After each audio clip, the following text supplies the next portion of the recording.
Hello मेरे प्यारे बच्चों, कैसे हैं? उम्मीद करते अच्छे होइएगा। आप लोगों का तैयारी पूर्ण रूप से हो चुका होगा।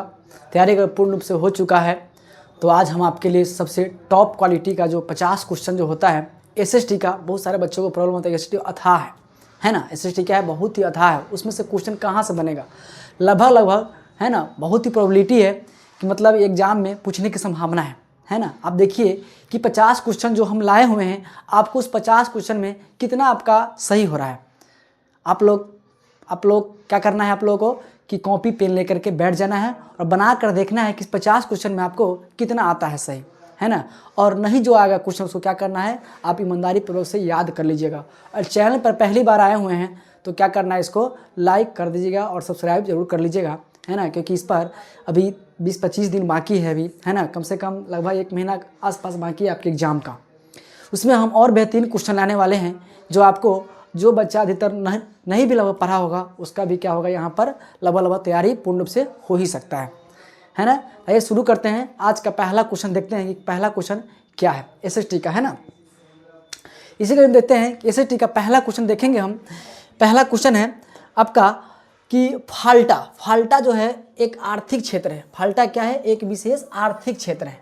फाल्टा एक है ना समुद्र वाला जगह है जहाँ पर आपका क्या है, खनिज वाला जो सामान संभलता है, खनिज हो गया या जो समुद्री तट होता है वहाँ से कुछ क्या है हमको सामान मिलता है। कौन सामान? तो कहेंगे उसको हम जो समुद्र वाला जो खनिज जो सामान होता है वहाँ से प्राप्त करते हैं, ठीक है ना। तो कौन क्वेश्चन होगा ये? फाल्टा विशेष आर्थिक क्षेत्र कहाँ है? तो फाल्टा विशेष आर्थिक क्षेत्र आपका पश्चिम बंगाल राज्य में है। इसका राइट आंसर क्या हो जाएगा? फाल्टा विशेष आर्थिक क्षेत्र कहाँ है? तो पश्चिम बंगाल राज्य में। इसका सही आंसर क्या हो जाएगा? पश्चिम बंगाल राज्य हो जाएगा, ठीक है ना। मोनाजाइट किस राज्य में सबसे अधिक पाया जाता है? मोनाजाइट भी क्या है? खनिज है। सबसे अधिक किस राज्य में पाया जाता है? तो मोनाजाइट सबसे अधिक जो है आपका केरल राज्य में सबसे अधिक पाया जाता है। मोनाजाइट क्या होता है? सबसे अधिक क्या होता है? केरल राज्य में पाया जाता है, ठीक है ना। यहाँ तक समझ में आ गया होगा। अगला क्वेश्चन देखते हैं कि भारत का कॉटन पोलिस किस नगर को कहा जाता है? भारत का जो कॉटन पोलिस है किस नगर को कहते हैं? अगर आप लोग जानते हैं इसका जवाब दीजिए। कॉटन पोलिस किस नगर को कहते हैं? कानपुर को कहते हैं, मुंबई को कहते हैं, सूरत को, कोलकाता, किसे कहते हैं? तो कॉटन पोलिस मुंबई को कहा जाता है, ठीक है ना। मुंबई से सूती वस्त्रों की राजधानी भी कहा जाता है। सूती वस्त्रों की राजधानी, ठीक है ना। सूती वस्त्रों की राजधानी भी किसको कहा जाता है? राजधानी वही है कॉटन पोलिस। किस नगर को है? तो मुंबई को ही कहा जाता है। यहाँ पर एक तरह से एक और क्वेश्चन बनेगा कि वित्तीय राजधानी किसे कहते हैं, ठीक है ना। वित्तीय राजधानी किसे कहते हैं?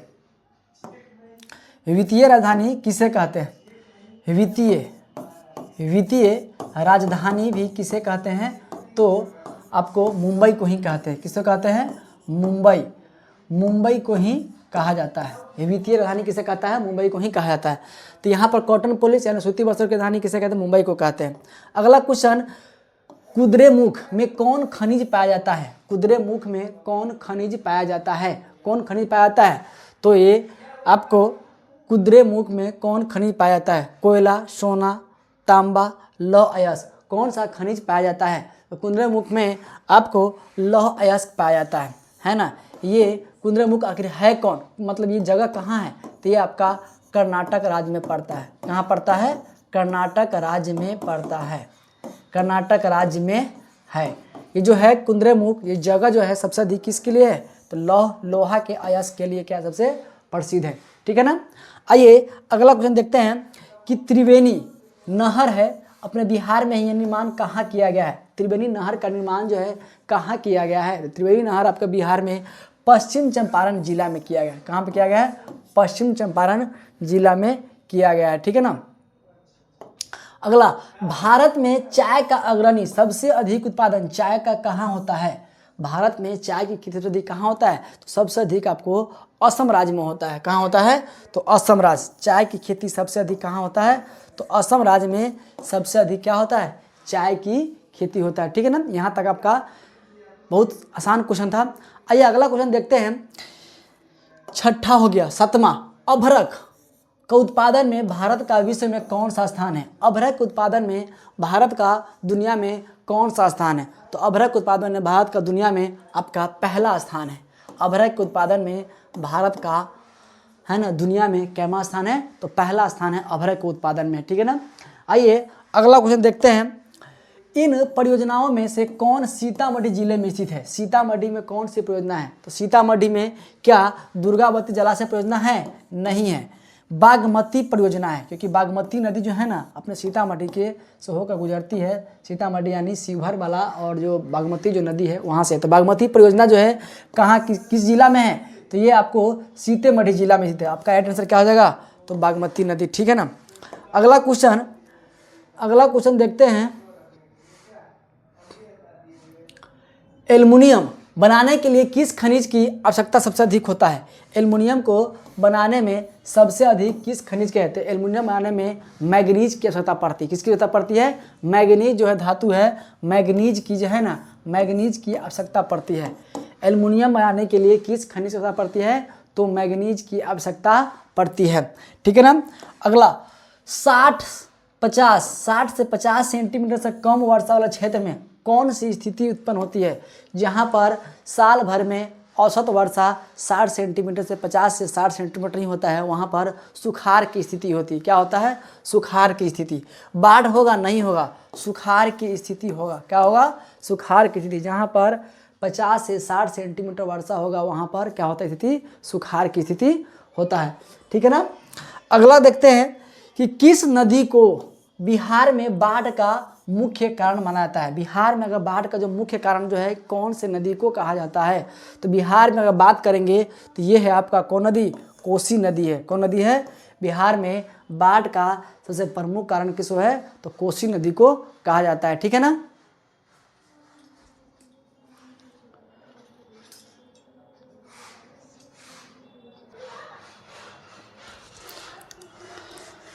आइए अगला क्वेश्चन देखते हैं। अगला है कि इन प्राकृतिक आपदाओं में से कौन बिहार को प्रतिवर्ष प्रभावित करता है? अगर ये देखते प्राकृतिक आपदा में ये कौन सी आपदा है जो बिहार को क्या करता है? सबसे अधिक प्रभावित करता है। क्या भूकंप करता है बिहार को प्रभावित? उतना ज़्यादा नहीं करता है। सुनामी करता है? सुनामी भी नहीं करता है। भूस्खलन करता है? नहीं करता है। क्या करता है? ये जो है आपका बाढ़ करता है। क्या करता है? बाढ़, ठीक है ना। आपका आंसर क्या हो जाएगा? राइट है ना, बाढ़ हो जाएगा। क्या होगा आपका राइट आंसर? बाढ़। सबसे अधिक प्रभावित होता है तो किससे होता है? बाढ़ से बिहार प्रभावित होता है, ठीक है ना। अगला क्वेश्चन है कि अभिबिंदु एक पॉइंट होता है का संबंध है इससे है, किससे है? मतलब अभिबिंदु का जो होता है किससे संबंध है? बाढ़ से है संबंध, भूकंप से है, सुनामी से, ज्वालामुखी से। अभिबिंदु जो होता है एक पहचान है, पैमाना है। वो किसके लिए है? बाढ़ के लिए है, भूकंप के लिए है, किसके लिए? ये जो है किसके लिए है? तो ये जो होता है आपको मतलब सुनामी, ज्वालामुखी, भूकंप के लिए होता है। किसके अंतर लिए होता है? भूकंप के लिए। आपका राइट आंसर क्या हो जाएगा? 13 का बी हो जाएगा। क्या हो जाएगा? 13 का बी, ठीक है ना। अगला क्वेश्चन देखते हैं कि भारत में जनसंख्या की दृष्टि से बिहार का कौन सा स्थान है? जनसंख्या के मामले में अगर बात करेंगे तो बिहार का कौन सा स्थान है? जनसंख्या की दृष्टि में पहला स्थान जो है ना, प्रथम स्थान अगर बात करेंगे तो प्रथम स्थान है आपका किसका? तो प्रथम स्थान है आपका, प्रथम स्थान में अगर आएगा कौन? तो उत्तर प्रदेश राज्य आएगा। कहाँ आएगा? उत्तर प्रदेश राज्य। अगर दूसरा की बात करेंगे तो दूसरा में आ जाएगा महाराष्ट्र है। कौन सा राज्य है? महाराष्ट्र है। और तीसरा की बात करेंगे तो तीसरा में आ जाएगा कौन? बिहार राज्य। कौन सा राज्य है? बिहार। जनसंख्या के मामले में सबसे करा है कि भारत में जनसंख्या की दृष्टि से बिहार का कौन सा स्थान है? तो जनसंख्या की दृष्टि से बिहार का कैसा स्थान है? तो तीसरा स्थान है। कौन सा स्थान है? तीसरा। आइए अगला क्वेश्चन कि प्रति व्यक्ति आय की दृष्टि से बिहार भारत में कौन सा स्थान है? तो प्रति व्यक्ति की आय के मामले में भारत का बिहार सबसे निचले पायदान पर है। क्या है? सबसे नीचे स्थान पर। क्या है? सबसे नीचे स्थान है। सबसे नीचे स्थान है ना। लेकिन यहाँ पर पहला भी स्थान नहीं है, दूसरा भी नहीं है, तीसरा भी नहीं है और चौथा भी नहीं है। प्रति व्यक्ति आय की दृष्टि से बिहार का स्थान भारत में करना है तो सबसे निचले स्तर पर है। तो इस ऑप्शन में से कोई ऑप्शन इसमें से क्या होगा? आंसर नहीं होगा, ठीक है ना। तो सबसे नीचे स्थान है मतलब 28वां स्थान अगर कहा जाएगा तो भारत में 28वां राज्य है। 28 गो राज्य है ना, सॉरी 29 गो राज्य है, 28 ही राज्य है, ठीक है ना।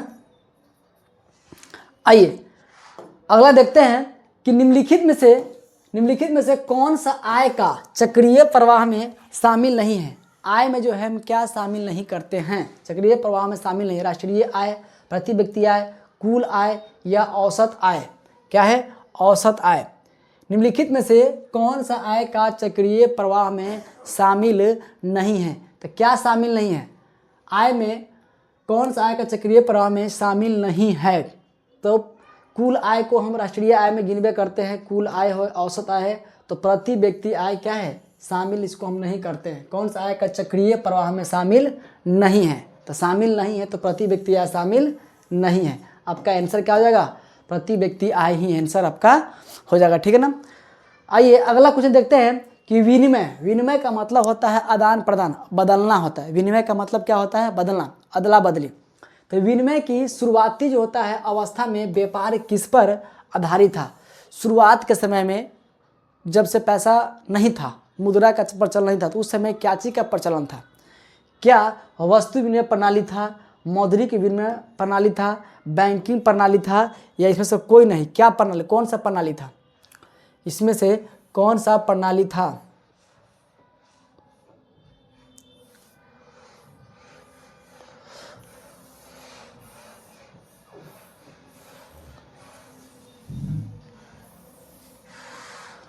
कौन सा प्रणाली था विनिमय की प्रारंभिक अवस्था में? तो बात करेंगे कौन सा प्रणाली था, तो इसमें सबसे बात करेंगे तो वस्तु विनिमय प्रणाली था। शुरुआती दौर में क्या था? वस्तु विनिमय प्रणाली था। आपका राइट आंसर क्या हो जाएगा? वस्तु विनिमय प्रणाली हो जाएगा। ठीक है ना।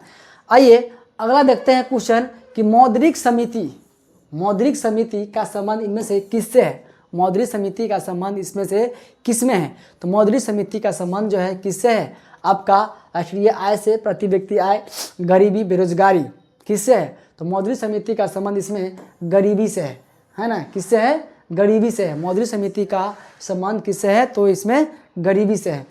अगला क्वेश्चन है कि लघु उद्योग की अधिकतम निवेश सीमा क्या है? लघु उद्योग करने के लिए सबसे अधिकतम आप कितना निवेश अधिकतम कर सकते हैं?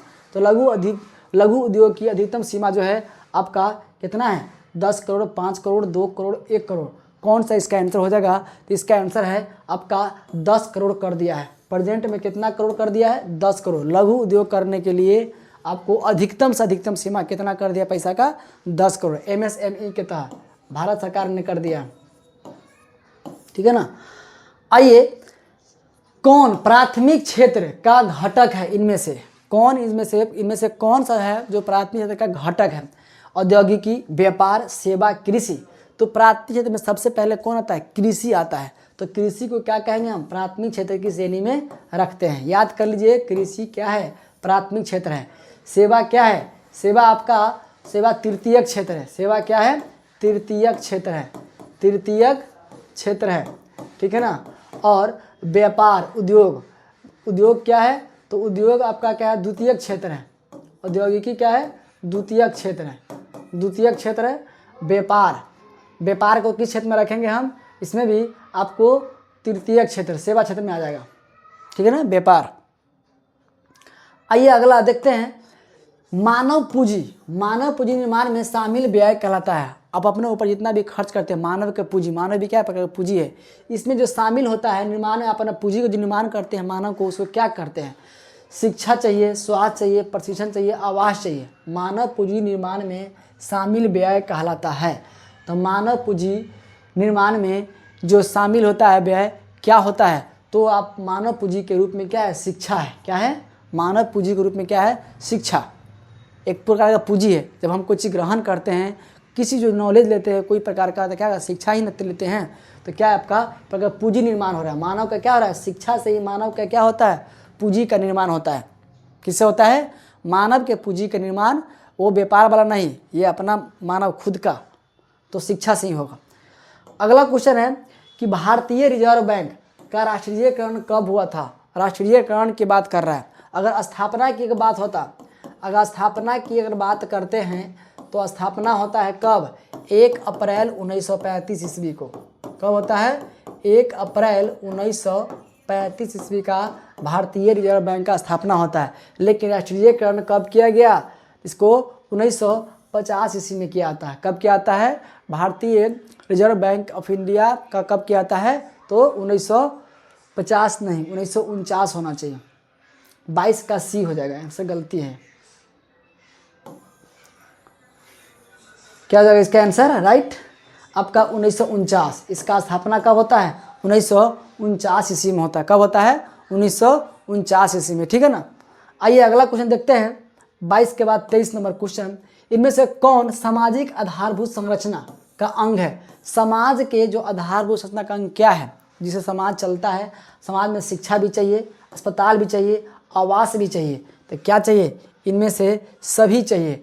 आपके हिसाब से आंसर क्या हो जाएगा इसका सही आंसर? इनमें से सभी। सामाजिक आधारभूत संरचना जिसे समाज को चाहिए, क्या? शिक्षा भी चाहिए, अस्पताल भी चाहिए, आवास भी चाहिए लोगों को रहने के लिए, तो क्या है? इनमें से सभी आंसर। राइट आंसर क्या हो जाएगा? इनमें से सभी हो जाएगा। अगला क्वेश्चन देखते हैं। संयुक्त राष्ट्र ने किसे राष्ट्रीय सहकारिता वर्ष घोषित किया है? कब, कौन से साल को संयुक्त राष्ट्र संघ ने सहकारिता वर्ष घोषित किया है? संयुक्त राष्ट्र संघ ने कौन से वर्ष को सहकारिता वर्ष घोषित किया है? तो याद कर लीजिए, इसका आंसर होगा सही आंसर 2012। संयुक्त राष्ट्र ने 2012 साल को वर्ष को क्या किया है? सहकारिता वर्ष घोषित किया है। सब याद करने वाला क्वेश्चन आपको याद करना पड़ेगा। क्या करना पड़ेगा? इसको याद करना पड़ेगा। अगला, उपभोक्ता अधिकारों की घोषणा सबसे पहले कहाँ किया गया था? तो उपभोक्ता के अधिकारों की घोषणा सबसे पहले अगर बात करेंगे तो अमेरिका में किया गया था। कहाँ किया गया था? अमेरिका में किया गया था, है ना। 25 क्वेश्चन कंप्लीट हुआ। लगभग इसमें से 20 क्वेश्चन आपके लिए इजी ही रहा होगा, थोड़ा सा 5 क्वेश्चन आपके लिए डिफिकल्ट रहा होगा। आइए देखते हैं फिर से अगला क्वेश्चन। तो उपभोक्ता अधिकार की अगर घोषणा की बात करेंगे तो कहाँ किया गया था? ये अमेरिका देश में किया गया था। 26 नंबर क्वेश्चन है कि विश्व की विभिन्न अर्थव्यवस्थाओं को एक दूसरे से जोड़ने वाली प्रक्रिया को क्या कहते हैं? दुनिया को एक दूसरे के साथ जोड़ने की प्रक्रिया को कौन सी अर्थव्यवस्था कहेंगे? कौन सी है? राष्ट्रीयकरण है, निजीकरण है, वैश्वीकरण है, या इनमें से सभी है? क्या होगा? इनमें से क्या होगा? दुनिया के विभिन्न अर्थव्यवस्थाओं को एक दूसरे के जोड़, मतलब एक देश को दूसरे देश के साथ क्या कर देना है? कनेक्ट कर देना, जोड़ देना है। उसको क्या कहेंगे? उसको हम वैश्वीकरण कहते हैं। क्या कहते हैं इसको हम? वैश्वीकरण। राइट आंसर क्या हो जाएगा? वैश्वीकरण हो जाएगा। क्या हो जाएगा? वैश्वीकरण, ठीक है ना। आइए अगला देखते हैं। अगला है कि इनमें से कौन संस्थागत वित्तीय स्रोत का उदाहरण है? इनमें से जो सबसे जो है संस्थागत, मतलब वित्तीय, जहाँ से पैसा आपको क्या एक संस्था देती है। कहने का मतलब कि इनमें से 4 संस्था है। इसमें से कौन आपका जो एक वित्तीय संस्थागत क्या है? वित्तीय मतलब आपको पैसा का लेन देन के पूरा करती है। व्यापारिक बैंक है, सहकारी बैंक है, क्षेत्रीय ग्रामीण बैंक है, में सभी है। तो आपके अगर बात करेंगे वित्तीय की, पैसा की बात करेंगे लेन देन की, तो कौन करता है? आपका व्यापारिक बैंक भी करता है, सहकारी बैंक भी करता है, क्षेत्रीय ग्रामीण बैंक भी करता है। तो आपके आंसर क्या जाएगा? इनमें से सभी। इनमें से सभी क्या है? इसका राइट आंसर क्या जाएगा? इनमें से सभी। अगर आप वित्तीय सहायता की बात करेंगे इनमें से सारा बैंक देती है, ठीक है ना। आइए, भारत का अधिकांश कार्यबल किस क्षेत्र में कार्यरत है? भारत का जो अधिकांश कार्यबल जो है किस क्षेत्र में काम करता है? तो भारत के अगर सबसे अधिक आदमी की बात करेंगे, सबसे बेसी कहाँ काम करता है? क्या प्राथमिक क्षेत्र यानी कृषि में काम करता है, या द्वितीय क्षेत्र में काम करता है यानी उद्योग में काम करता है, या तृतीय क्षेत्र सेवा में काम करता है ना। सेवा कहने का मतलब है कि जितना भी लोग हैं, कहीं पर भी कोई काम कर रहा है, सरकारी काम करे या प्राइवेट काम करे, चाहे कोई भी आदमी अगर कहीं पर काम कर रहा है उसके बदले में उसको पैसा मिल रहा है, तो उसको हम किस श्रेणी में गिनेंगे? तृतीय क्षेत्र में गिनेंगे। किस श्रेणी में गिनेंगे? तृतीय क्षेत्र यानी सेवा क्षेत्र में ही इसको हम गिनेंगे। कृषि में सिर्फ किसान से जो जुड़े रहते हैं उसी को हम क्या कहेंगे? कृषि क्षेत्र। लेकिन सेवा क्षेत्र में तो सबसे बेसी कि भारत में अगर बात करेंगे ना, चाहे कोई भी रूप हो उसका, अलग कोई प्राइवेट भी काम करता है या कहीं किसी के यहाँ भी काम करता है, जिसके बदले उसको क्या मिलता है? पैसा मिलता है। चाहे काम कोई भी हो तो उसको हम क्या बोलेंगे? सेवा क्षेत्र बोलते हैं। और सबसे बेसी भारत में काम करने जो लगने वाले जो कार्यबल है किसमें है? तो तृतीय क्षेत्र में ही है। अब का आंसर क्या जाएगा? तृतीय क्षेत्र, ठीक है ना। अगला देखते हैं। भारत में मौद्रिक नीति जहाँ से आपका क्या करता है कि पैसा का हाथ किया जाता है कि महंगाई, बेरोजगारी, है ना, कि कितना चरम सीमा पर आपका महंगाई बढ़ रहा है। तो मौद्रिक नीति जो पैसा को जो देखा जाता है कि निर्धारण कौन करता है, मौद्रिक जो नीति का निर्धारण कौन करता है ना, कौन करता है? भारत सरकार, वित्त मंत्रालय, भारतीय रिजर्व बैंक या वित्त आयोग करता है। कौन करता है? तो भारत में अगर बात करेंगे तो कौन करता है? कौन करता है? भारत में मौद्रिक नीति का निर्धारण कौन करता है? तो ये भारतीय रिजर्व बैंक का काम है। किसका काम है ये? भारतीय रिजर्व बैंक, आरबीआई का ही काम है कि मौद्रिक नीति का क्या करना है? निर्धारण करना। और सभी बैंकों का बैंक किसे कहते हैं? आरबीआई को ही कहा जाता है। आपके देश में जो महंगाई बढ़ रहा है ना, पैसा का वैल्यू गिर रहा है, बढ़ रहा है, वो सारा कंट्रोल किसके हाथ में है? ये सारा कंट्रोल आरबीआई के हाथों में है। महंगाई को कम करना या बढ़ाना इसी के अंदर में है, ठीक है ना। यही हर एक बैंकों पर नियम लगाती है कि कैसे क्या करना है। सो तो आपका काम क्या है? मौद्रिक नीति की बात अगर आएगा तो भारतीय रिजर्व बैंक आएगा, ठीक है ना। आइए अगला क्वेश्चन देते हैं कि भूमि विकास बैंक, भूमि विकास बैंक एक बैंक होता है को पहले किस नाम से जाना जाता था? पहले भूमि विकास बैंक को पहले किस नाम से जानते थे? क्षेत्रीय ग्रामीण भूमि बंधक बैंक, सहकारी बैंक में से कोई नहीं। तो याद कर लीजिए, भूमि विकास बैंक को सब पहले आप भूमि बंधक बैंक के नाम से जानते थे। किस नाम जानते थे? भूमि बंधक बैंक के नाम से जाना जाता था, ठीक है ना। आपका आंसर क्या जाएगा? भूमि विकास बैंक को पहले किस नाम जानते थे? तो भूमि बंधक बैंक नाम से जानते थे, ठीक है ना। आइए अगला देते हैं कि इनमें से किस जमा में कोई ब्याज नहीं मिलता है? आपको किस जमा में कोई ब्याज नहीं मिलता है? कौन प्रकार किस जमा में? तो आपको जमा मतलब कि बैंक को जो पैसा देते हैं, डालते हैं, किस प्रकार में? जो जब आपको ब्याज, कोई ब्याज नहीं मिलता। अस्थाई जमा में आपको ब्याज मिलता है ना। आप जमा करते हैं 5 महीना, साल भर, 2 साल, 10 साल, 20 साल, उसमें ब्याज मिलता है। संचयी जमा, संचयी जमा एक समय, निश्चित समय के बाद, 6 महीना, साल भर के बाद जो टर्म जो पॉलिसी करते हैं या इंश्योरेंस जो करते हैं उसमें मिलता है। लेकिन आवर्ती जमा, आवर्ती जमा भी है, आवर्ती जमा में भी मिलता है। लेकिन आप चालू जमा में क्या है? ब्याज आपको नहीं मिलता है। निकालिए, डालिए, है ना, मतलब बैंक पर पैसा कल डालिए फिर निकालिए, तो उसमें आपको नहीं मिलता है। चालू जमा में आपका ब्याज जो है ना, बैंक ब्याज नहीं देती है। तो आंसर क्या हो जाएगा? चालू जमा हो जाएगा, ठीक है ना। अगला, पूंजीपति वर्ग के द्वारा किस वर्ग का शोषण हुआ था? पूंजीपति वर्ग के द्वारा किस वर्ग का शोषण हुआ था? पूंजीपति वर्ग द्वारा श्रमिक वर्ग का भी शोषण हुआ था, मध्यम वर्ग का भी हुआ था, कृषक वर्ग का भी हुआ था। तो आंसर क्या हो जाएगा? सभी हो जाएगा। क्या हो जाएगा आंसर? सभी, ठीक है ना। देखिए आप लोग बना कर कितना आपका सही हो रहा है। क्या आपको ये सारा क्वेश्चन आता है या नहीं आता है, या आप लोग ऊपरे से आप लोग निकल जाते हैं? ये सारा क्वेश्चन पूछा गया एग्जाम में, है ना। ये सारा क्वेश्चन क्या है? एग्जाम में ही पूछा है। तो याद रखिए सब क्वेश्चन। पूंजीपति वर्ग के द्वारा किस वर्ग का शोषण हुआ था? तो पूंजीपति वर्ग के द्वारा मध्यम वर्ग, कृषक वर्ग, सभी वर्ग का है। और आंसर क्या जाएगा? सभी वर्ग, ठीक है ना। अगला, कौन सा सामाजिक वर्ग बुद्धिजीवी वर्ग के रूप में उभर कर आया था? कौन सा वर्ग जो है सामाजिक वर्ग बुद्धिजीवी वर्ग के रूप में आपके सामने उभर कर आया था? उद्योगपति वर्ग आया था, पूंजीपति वर्ग, श्रमिक वर्ग या मध्यम वर्ग? तो सामाजिक वर्ग, कौन सा सामाजिक वर्ग बुद्धिजीवी वर्ग के रूप में आयल था? तो ये आयल था कौन सा? तो ये आयल था आपका, है ना, कौन? तो मध्यम वर्ग के लोग आयल था। कौन आयल था? मध्यम वर्ग के लोग क्या है? बुद्धिजीवी वर्ग के रूप में सामने उभर कर आया, मिडिल क्लास के लोग, ठीक है ना। अगला देखते हैं कि लंदन में अनिवार्य रूप से प्राथमिक शिक्षा कब लागू हुआ? कब लागू हुआ? लंदन में प्राथमिक शिक्षा अनिवार्य रूप से कब लागू होता है? तो अनुबंधन मतलब लंदन में कब लागू होता है? तो ये होता है आपका 1870 ईस्वी में। याद कर लीजिए, सब क्वेश्चन आपको याद करने वाला है। क्वेश्चन बनता है कि लंदन में अनिवार्य रूप से प्राथमिक शिक्षा कब लागू किया गया? 1870 ईस्वी में लागू होता है, ठीक है ना। आइए देखते हैं अगला क्वेश्चन। 1810 ईस्वी से लेकर के 1880 तक लंदन की आबादी 10 लाख से बढ़कर कितना हो गया था? आप लोग याद होना चाहिए। 1810 से लेकर 1880 ईस्वी के बीच तक लंदन की आबादी 10 लाख से बढ़कर कितना हो गया? 40 लाख पहुंच गया। कितना हो गया? 40 लाख पहुंच गया, है ना।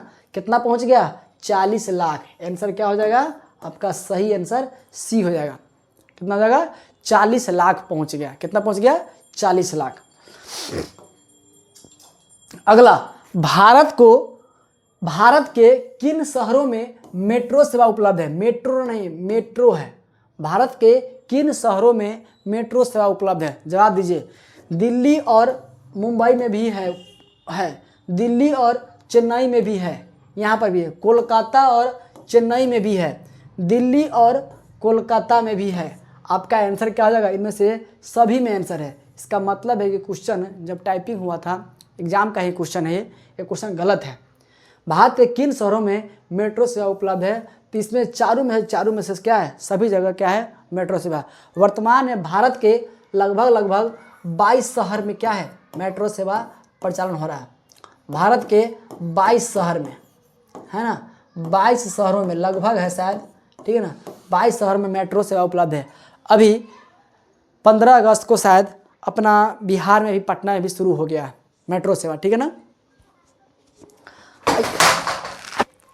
आइए अगला देखते हैं। अगला है, दुनिया की सबसे ऊंची सड़क मार्ग कहाँ है? कौन है? दुनिया की सबसे ऊंची सड़क मार्ग, सबसे ऊंचा सड़क मार्ग कौन है? भारत तिब्बत मार्ग, पठानकोट श्रीनगर मार्ग नहीं है, भारत तिब्बत मार्ग भी नहीं है, अंबाला शिमला मार्ग भी नहीं है, याद कर लीजिए लेह मनाली मार्ग है। दुनिया का सबसे ऊंचा सड़क मार्ग है, कहाँ पर है? तो लेह मनाली, है ना। कहाँ है? लेह से मनाली वाले जो रास्ता है ना, वही दुनिया का सबसे क्या है? ऊंचा सड़क है, ठीक है ना। आइए देखते हैं अगला क्वेश्चन। वेस्ट सेंट्रल रेल मंडल का मुख्यालय कहाँ है? वेस्ट सेंट्रल है, सेंट्रू नहीं है, वेस्ट सेंट्रल होना चाहिए, वेस्ट सेंट्रल है, ठीक है ना। वेस्ट सेंट्रल रेल मंडल का मुख्यालय कहाँ है? तो वेस्ट सेंट्रल रेल मंडल का मुख्यालय आपको जबलपुर में है। कहाँ पर है? जबलपुर। जबलपुर कहाँ है? तो मध्य प्रदेश में है। कहाँ पर है? मध्य प्रदेश में है। जबलपुर कहाँ है? तो मध्य प्रदेश में है, राज्य में है, ठीक है ना। अगला क्वेश्चन देखते हैं। अगला देखते हैं 38 का 39। भारत में आकाशवाणी के कितने केंद्र हैं? आकाशवाणी जो रेडियो संचार होता है ना, रेडियो, भारत में जो रेडियो का संचालन होता है, भारत में आकाशवाणी में कितने, क्या बोलते हैं, कितने, भारत में आकाशवाणी के कितने केंद्र हैं?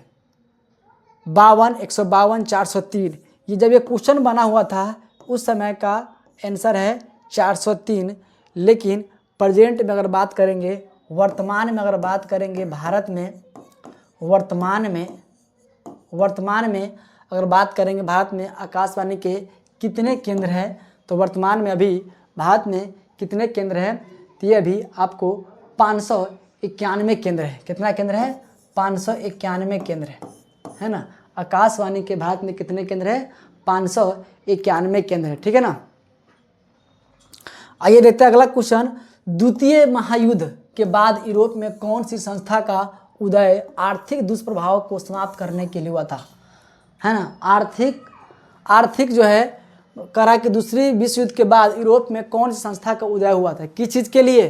तो आर्थिक दुष्प्रभाव को कम करने के लिए, समाप्त करने के लिए। सार्क का हुआ था? नहीं।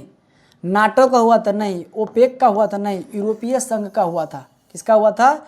यूरोपीय संघ का स्थापना हुआ था। यूरोपीय संघ दूसरा विश्व युद्ध के बाद किसका स्थापना हुआ था?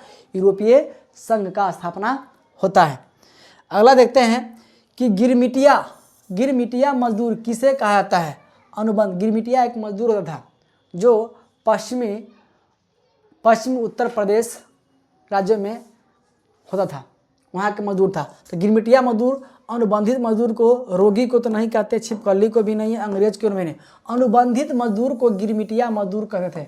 मतलब कि उसको कह कर कुछ और उसको काम करता था, लेकिन जो उसको उचित मुआवजा मिलना चाहिए मजदूरी, उसको मजदूरी नहीं मिल पाता था, है ना। उसी को हम क्या बोलते हैं? गिरमिटिया मजदूर कहते हैं।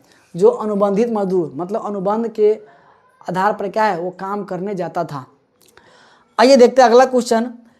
निम्न में से किस आर्थिक सुधार की प्रक्रिया में बहुराष्ट्रीय कंपनियां मुख्य भूमिका निभा रही है। अगर कहेंगे इनमें से कौन सी आर्थिक सुधार की प्रक्रिया में बहुराष्ट्रीय कंपनियां, मतलब कि ऐसी कंपनी जो अपना सेवा एक से अधिक देशों में क्या कर रही है, दे रही है, उसी को क्या बोलते हैं, बहुराष्ट्रीय कंपनियां। तो बहुराष्ट्रीय मुख्य भूमिका निभा रही है, कौन है, क्या करती है, उदारीकरण है, राष्ट्रीयकरण है, वैश्वीकरण में सभी है। तो किस आर्थिक सुधार की प्रक्रिया है जो बहुराष्ट्रीय कंपनियां का काम कर रही है? तो बहुराष्ट्रीय कंपनियां ये जो है ना वैश्वीकरण का काम कर रही है। क्या कर रही है, वैश्वीकरण, मतलब एक देश को दूसरे देश से क्या कर रही है, कनेक्टिविटी कर रही है। क्या कर रही है, कनेक्टिविटी कर रही है, ठीक है ना। तो इनसे क्या हो जाएगा आपका, वैश्वीकरण। क्या कर रहा है, वैश्वीकरण होगा।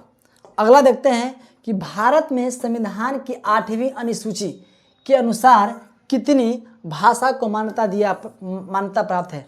भारत में 8वीं एक अनुसूची है, ठीक है ना। 8वीं अनुसूची में भारत में कुल 22 भाषाओं को मान्यता मिला है। कितना भाषा को मान्यता मिला है, 22 भाषा को क्या है, मान्यता प्राप्त है। 22 भाषा को क्या है, मान्यता प्राप्त है। कितने भाषा को, 22 भाषा। किस सूची में, तो 8वीं अनुसूची में। 8वीं अनुसूची में याद कर लीजिए, सब पूछता है, ठीक है ना, 8वीं अनुसूची में, ठीक है ना। अगला आंसर इसका क्या हो जाएगा आपका, 22। क्या हो जाएगा आपका आंसर, 22, ठीक है ना। अगला, भारतीय संविधान के संघ सूची में कुल कितने विषय हैं। संघ सूची में कुल कितने विषय हैं, भारतीय संघ सूची में कुल कितने विषय हैं। याद रखिए कि भारतीय संविधान में कुल मुख्य रूप से 3 सूची बनाया गया। एक है, देख लीजिए, एक है संघ सूची, है ना, जिस पर कानून क्या है, सिर्फ केंद्र सरकार बनाती है, संघ सूची। एक है राज्य सूची, जिस पर राज्य सरकार बनाती है कानून, राज्य सूची। एक है समवर्ती सूची। समवर्ती सूची का मतलब होता है कि जिस पर ऐसा कानून जिस पर दोनों केंद्र और राज्य दोनों मिलकर बनाती है, तो उसको क्या बोलते हैं, समवर्ती सूची बोलते हैं। क्या बोलते हैं, समवर्ती। अब इसमें कितने कितने विषय शामिल हैं, तो संघ सूची में वर्तमान में अगर बात करते हैं तो 100 विषय है, ठीक है ना, 100 ऐसा क्षेत्र है। और राज्य सूची में कितने हैं, 62 विषय है। और समवर्ती सूची में कितने हैं, तो समवर्ती सूची में 52 है। कितने हैं, 52 है। इसमें जो है आपको, इसमें आपका 61 है, याद रख लीजिए, 61 है इसमें, 161। और समवर्ती में कितना है, 52 विषय है। लेकिन यहाँ पर देखिए भारतीय संविधान में संघ सूची में कुल कितने विषय रखे गए हैं, तो यहाँ पर ध्यान दीजिए, संघ सूची का रहा ना, तो संघ सूची में 66 होगा नहीं, 47 होगा नहीं, 20 नहीं है। जिस समय एक क्वेश्चन पूछा गया है, ये उस समय 97 आंसर था। क्या था उस समय, 97 था। उस समय 97 विषय रखा गया था। ये 2024 में पूछा गया क्वेश्चन है, 24 में शायद 24 का क्वेश्चन है, ठीक है ना, 2024 में पूछा गया। तो आंसर क्या हो जाएगा इसका, इससे मारेंगे 97, लेकिन वर्तमान में कितना है, तो 100 है। क्या है, 100 सूची है संघ सूची में। अगला देखते हैं, भारत में कहाँ महिलाओं के लिए आरक्षण की व्यवस्था है। भारत में अगर ऐसा कौन सा राज्य जहाँ पर महिलाओं के लिए 50% आरक्षण की व्यवस्था है, तो कौन सी संस्था में, तो पंचायती राज संस्था में। पंचायती राज संस्था में, पंचायती राज संस्था में महिला को कितना परसेंट है, तो 50% आरक्षण की व्यवस्था है। कौन सी राज्य में, तो बिहार राज्य में। कौन सी राज्य में, बिहार राज्य में। कौन सी राज्य में, बिहार राज्य में। आंसर क्या पूछ रहा है कि महिला आरक्षण व्यवस्था कहाँ है, तो पंचायती राज व्यवस्था में। कहाँ पर है, पंचायती राज व्यवस्था। आंसर क्या आ जाएगा, पंचायती राज व्यवस्था। आइए अगला देखते हैं कि सोवियत संघ का विघटन कब हुआ था। सोवियत जो संघ विघटन है कब हुआ था। याद रखिए कि दूसरा विश्व युद्ध 1945 में ख़त्म होता है। 1945 से लेकर के 1991 तक के समय को हम शीत युद्ध का काल बोलते हैं। किसको बोलते हैं, शीत युद्ध का समय बोलते हैं। क्या बोलते हैं, शीत युद्ध का हम समय बोलते हैं, ठीक है ना। कब से कब तक ले, 1945 से 91 तक।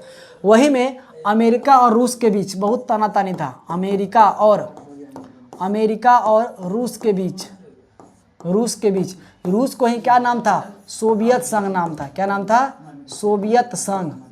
सोवियत संघ कई सारे क्या था, इसमें राष्ट्र था, देश था शामिल। लेकिन कह रहा है कि विघटन टूट गया। कब हो गया, तो 1991 में टूट गया। है ना। 1991 में क्या होता है, सोवियत संघ का विघटन होता है, कई सारे देश उसमें से अलग हो जाता है, टूट जाता है। उसी से निकला हुआ है कौन, यूक्रेन, उज्बेकिस्तान, है ना, किर्गिस्तान, ये सब क्या है, यूरोप उसी का था संघ। तो आंसर क्या जाएगा आपका 1991। आंसर क्या जाएगा राइट आंसर, कि सोवियत संघ का विघटन कब हुआ था, 1991 इसी में होता है। अगला देखते हैं, 91 के 39 खत्म हो गया, डेट हो गया।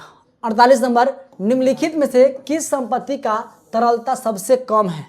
निम्नलिखित में से किस संपत्ति का, कौन सी संपत्ति का तरलता सबसे कम है, कौन संपत्ति का तरलता सबसे कम है।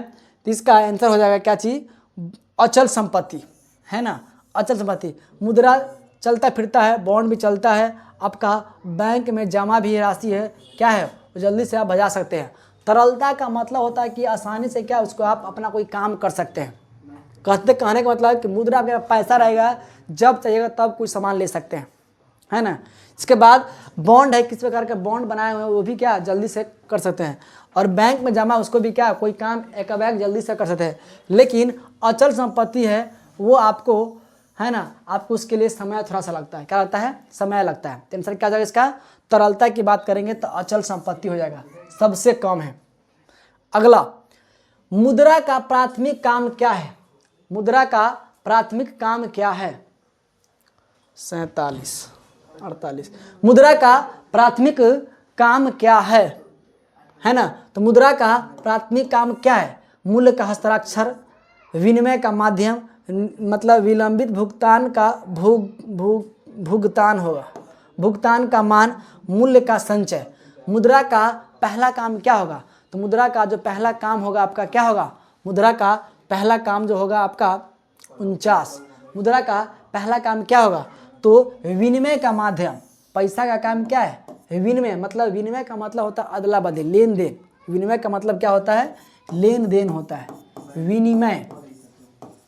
विनिमय का मतलब क्या होगा, विनिमय का मतलब क्या होता है, लेन देन। क्या होता है, लेन देन, है ना। कोई चीज हम पैसा से जो लेन देन करते हैं उसे क्या बोलते हैं, मतलब उसको बोलते हैं क्या चीज, मुद्रा, ठीक है ना। तो आंसर क्या हो जाएगा, विनिमय का माध्यम, इसका सही आंसर हो जाएगा। अगला, भारत में दलीय प्रणाली, भारत में कैसी दलीय प्रणाली है, भारत में जो दलीय प्रणाली कैसी है, क्या भारत में एक के दल है, नहीं, एक दल नहीं है, बहुदलीय प्रणाली है। भारत में कैसी प्रणाली है, तो भारत में बहुत सारे दल हैं, क्या है, उसी को क्या बोलेंगे, बहुदलीय प्रणाली कहा जाता है। क्या कहते हैं उसको, बहुदलीय। द्विदलीय प्रणाली, क्या भारत में द्विदलीय दल है, नहीं, कि इनमें से कोई नहीं। तो आपका आंसर क्या जाएगा, भारत में बहुदलीय प्रणाली है। भारत में कौन सी प्रणाली है, बहुदलीय प्रणाली है, ठीक है ना। अगला क्वेश्चन देखते हैं, हो गया 85 क्वेश्चन है। यहाँ तक देखने के लिए सभी बच्चों को बहुत बहुत धन्यवाद। आप चैनल पर पहली बार है तो चैनल को लाइक, सब्सक्राइब और शेयर जरूर कर दीजिएगा। और इसमें हम बहुत सारे क्वेश्चन लाए हुए हैं, इस प्रकार यहाँ सीरीज चलता रहेगा, लगभग हर एक किताब से, यानी हर एक सब्जेक्ट से आपका लगभग एग्जाम तक 1 महीना के अंदर में 500 क्वेश्चन इंपॉर्टेंट हम ला रहे हैं। अगर चैनल पहली बार तो आप जुड़ जाइए, है ना। सभी बच्चों को फिर से धन्यवाद, मिलते हैं किसी दूसरे वीडियो में।